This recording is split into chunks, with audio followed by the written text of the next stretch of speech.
इस वीडियो में Bihar polytechnic form भरने से जुड़ी सभी जानकारी को बताएंगे, जैसे पीई, पीपीई, पीएमडी, पीएम क्या होता है और इनको सिलेक्ट करने की क्या योग्यता होती है, और इसके साथ ही साथ आपको एप्लीकेशन फॉर्म को कैसे भरना है, क्वालिफ़िकेशन एज लिमिट क्या है, फॉर्म की फ़ीस एवं भरने की आखिरी तारीख क्या है, एंट्रेंस एग्ज़ाम में कितने प्रश्न पूछे जाएंगे, एडमिशन में कौन कौन से डॉक्यूमेंट लगेंगे एवं और भी ज़रूरी बातें।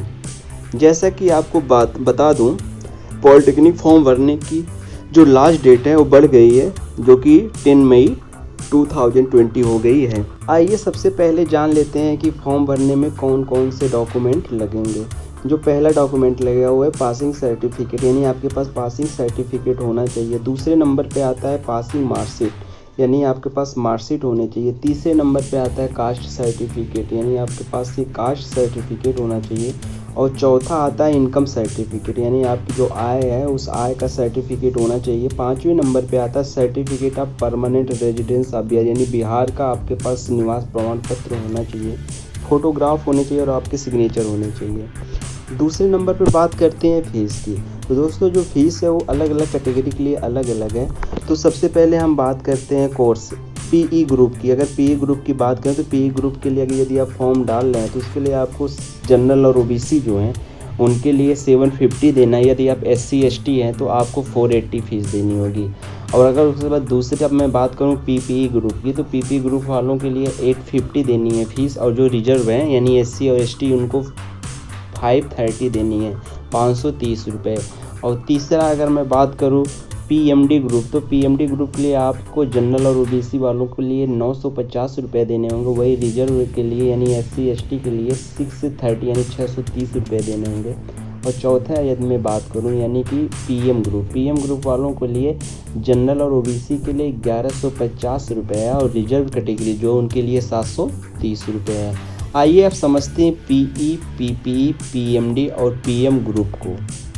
सबसे पहले हम बात करते हैं पीई ग्रुप की। तो पीई ग्रुप का मतलब होता है पॉलिटेक्निक इंजीनियरिंग। तो इसकी जो क्वालिफ़िकेशन होती है वो किसी मान्यता प्राप्त विद्यालय या किसी बोर्ड से आप 10वीं परीक्षा पास किए हो, या फिर आप एग्ज़ाम दिए हुए हो और आपका काउंसलिंग से पहले रिजल्ट आपके पास होना चाहिए। इसमें जो परसेंटेज होनी चाहिए वो परसेंटेज होनी चाहिए कम से कम 35% आपके पास होना अनिवार्य है। यानी कि पीई ग्रुप में आप हाई स्कूल पास हो और वो 35% मार्क होना ज़रूरी है।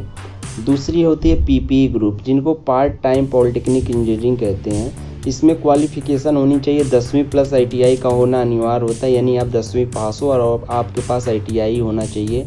इसमें जो एज लिमिट होनी चाहिए वो 1 जुलाई को अभ्यर्थी की उम्र जो है वो 19 साल होनी चाहिए। यानी 1 जुलाई को कैलकुलेट करेंगे तो उस वक्त आपकी जो उम्र है 19 साल होनी चाहिए।